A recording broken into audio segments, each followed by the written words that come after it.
کی جان ختم کی جا سکتی ہے، مرتد کی سزا اس کو قتل کر دینا ہے۔ اس لیے کہ حضور صلی اللہ علیہ وآلہ وسلم نے بھی اس کے بارے میں یہی فرمایا ہے۔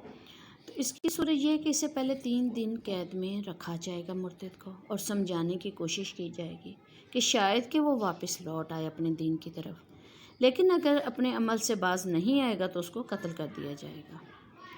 تو یہ اختیار بھی حکومت کو، جو اس وقت کی حکومت وقت ہے، اس کو ہوگا کہ اس کو قتل کر دے، یعنی کہ اسلام سے پھر جانے والے کو۔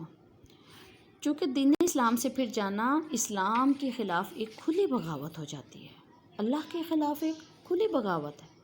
تو اس صورت میں قرآن و حدیث بیان کرتے ہیں کہ جو بھی کوئی ایسا کرے گا تو اس کو قتل کر دینا جائز ہے، اور اس کے علاوہ کسی اور شخص کو، کسی بھی مسلمان کو قتل کرنا جائز نہیں، ان 3 صورتوں کے علاوہ۔ آگے حدیث نمبر 15 ہے ہماری۔ تو رسول پاک صلی اللہ علیہ وسلم نے فرمایا، من کانا یؤمن باللہ، من جو کوئی کانا ہو یؤمن ایمان رکھتا باللہ اللہ پر، والیوم الآخر اور آخرت پر، فلیقل خیرا تو پس اچھی بات کہے، او لیصمت یا پھر وہ خاموش ہو جائے، ومن کان یؤمن باللہ وبالیوم الآخر اور جو اللہ اور آخرت کے دن پر ایمان رکھتا ہو، فلیکرم پس وہ عزت کرے، جارہ اپنے ہمسائے کی، ومن کان یؤمن باللہ اور جو شخص ایمان رکھتا ہو اللہ پر، والیوم الآخر اور آخرت پر، فلیکرم ضیفہ پس وہ اپنے مہمان کی عزت کرے۔ تو اسلام نے اس حدیث پاک میں حضور صلی اللہ علیہ وسلم نے کن اچھی باتوں کی طرف اشارہ کیا ہے، جن کے بارے میں مسلمانوں کو تاکید کی ہے کہ تم اگر اللہ پر اور یوم آخرت پر ایمان رکھتے ہو تو پھر یہ جو چیزیں بیان کی گئی ہیں ان باتوں پر عمل کرو۔ اب اس میں کون سے اصول بیان کیے گئے ہیں؟ یہ اصول جو ہیں یہ آداب معاشرت کے بھی اصول کہلاتے ہیں، ان کو حقوق العباد کا نام بھی دیا جاتا ہے، اور حسن معاشرت کے لیے ان پر عمل پیرا ہونا ایمان کی علامت قرار دیا جاتا ہے۔ حدیث پاک میں یہ جو 3 معاشرتی اصول بیان کیے گئے ہیں وہ ہیں اچھی بات کرنا ورنہ خاموش رہنا، اس کے بعد نمبر 2 ہے پڑوسی کی عزت کرنا، اور تیسرے نمبر پہ ہے اپنے مہمان کی عزت کرنا۔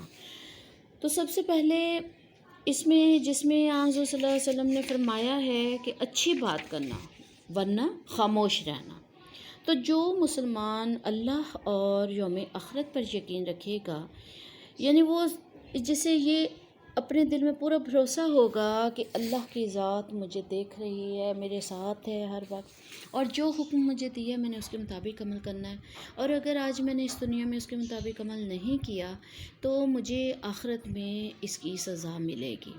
تو سب سے پہلے اس میں اس اصول کے بارے میں بیان کیا گیا زبان کی حفاظت کے بارے میں، یعنی اگر اپنی زبان سے جو بھی لفظ بولو تو وہ اچھا بولو، اچھی گفتگو کرو، کہ ایسی گفتگو نہ کرو جس سے دوسروں کو تکلیف پہنچے، کسی کے جذبات کو ٹھیس پہنچے اور کسی کے لیے بہت برا تاثر چھوڑے۔ تو ایسی گفتگو کے لیے حضور صلی اللہ علیہ وسلم نے فرمایا ہے کہ تمہاری زبان جو ہے وہ اس پہ تمہارے اعمال ہیں، یعنی اکثر اعمال کا دار و مدار زبان پر ہوتا ہے، تو اس لیے زبان کی حفاظت لازم ہے۔ حضور صلی اللہ علیہ وسلم نے فرمایا کہ من سمت نجا، جو کوئی چپ رہا اس نے نجات پا لی۔ تو آپ صلی اللہ علیہ وسلم نے ایک جگہ اور بھی فرمایا کہ ایک دفعہ ایک صحابی نے حضور صلی اللہ علیہ وسلم سے پوچھا کہ جنت میں جانے کے لیے کیا راستہ، یعنی کیا ایسی بات کی جائے کہ جو جنت میں چلے جائیں؟ حضور صلی اللہ علیہ وسلم نے فرمایا کہ تم اپنی زبان اور اپنی شرمگاہ کی مجھے یعنی گارنٹی دو تو میں تمہیں جنت کی گارنٹی دیتا ہوں۔ تو اسی طرح حضور صلی اللہ علیہ وسلم نے اس بات سے منع فرمایا ہے کہ بغیر سوچے سمجھے لاجانی گفتگو کرتے رہو، لاجانی گفتگو شر اور فساد کا باعث بنتی ہے۔ تو اس لیے مسلمانوں کو یہ ہدایت کی گئی ہے کہ تم بلا وجہ کی فضول باتیں نہ کرو، اور ایسی باتیں نہ کرو کہ جس سے دوسروں کو تکلیف پہنچے۔ اور حضور صلی اللہ علیہ وسلم نے ایک اور جگہ ارشاد فرمایا کہ مسلمان وہ ہے جس کی زبان اور ہاتھ سے دوسرے مسلمان محفوظ رہیں۔ تو آپ صلی اللہ علیہ وسلم سے ایک دفعہ ایک صحابی نے دریافت کیا کہ سب سے زیادہ اندیشے کی چیز کیا ہے؟ آپ صلی اللہ علیہ وآلہ وسلم نے اپنی زبان کو ہاتھ میں پکڑ کر فرمایا کہ یہ زبان ہے جس کے ذریعے انسان عبادت، ذکر اور اچھی گفتگو بھی کرتا ہے اور جس کے ذریعے جنت حاصل کر لیتا ہے، اور یہی زبان ہے کہ جسے غیبت، بہتان، چغلی، جھوٹ، گالی گلوچ وغیرہ جیسی بری حرکتیں کرتا ہے اور اس کے ذریعے وہ جہنم میں چلا جاتا ہے۔ دوسرے نمبر پہ ہے ہمسائے کی عزت کرنا۔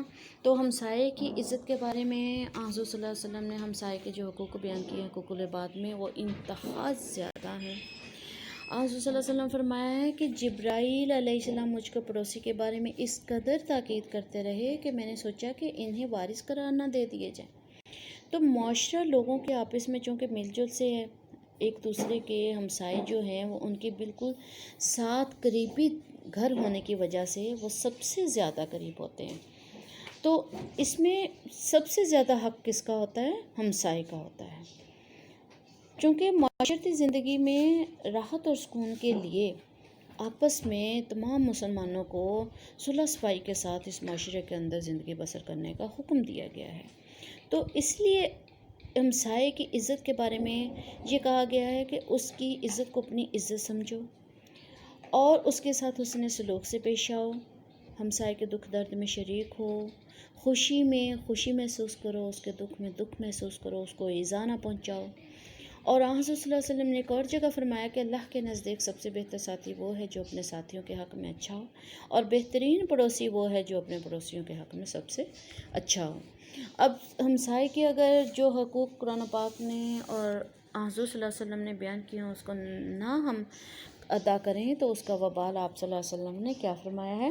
خدا کی قسم وہ شخص مومن نہیں ہوگا جس کا پڑوسی اس کے ظلم اور اس کے شر سے محفوظ نہیں ہے۔ اسی طرح صلی اللہ علیہ وسلم کا ارشاد ہے کہ تم میں سے کوئی شخص اس وقت مومن نہیں ہو سکتا جب تک وہ اپنے پڑوسی کے لیے وہی چیز پسند نہ کرے جو اسے خود پسند ہو۔ تو اسی طرح تیسرے نمبر پہ مہمان کی عزت کے بارے میں قرآن پاک اور حضرت صلی اللہ علیہ وسلم کا فرمان ہے۔ اس کی مہمان کی عزت کے بارے میں اس حدیث مبارکہ میں جتنی اہمیت اور تاکید کے انداز میں مسلمانوں کو فرمایا گیا ہے، اور اسی طرح جو پہلے اصول بیان کیے گئے ہیں اور ان کے مطابق اس تیسرے اصول میں بھی بہت زیادہ تاکید پائی جاتی ہے۔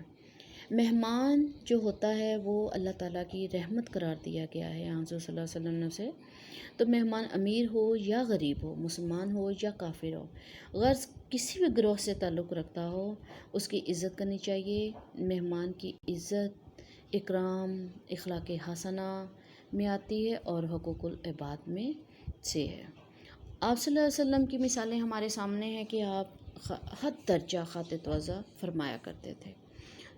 ایک دفعہ کافر بھی آپ کا مہمان ہوا تو آپ نے اس کے لیے دودھ کا پیالہ منگوایا اور وہ سارا پی گیا۔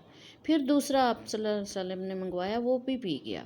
اسی طرح آپ نے 7 پیالے منگوائے اس کے لیے اور وہ پی گیا، مگر آپ نے اس کا برا نہ منایا، اور آپ کے عمل سے وہ اتنا متاثر ہوا کہ وہ اسلام قبول کر لیا، اس نے مشربہ اسلام ہو گیا۔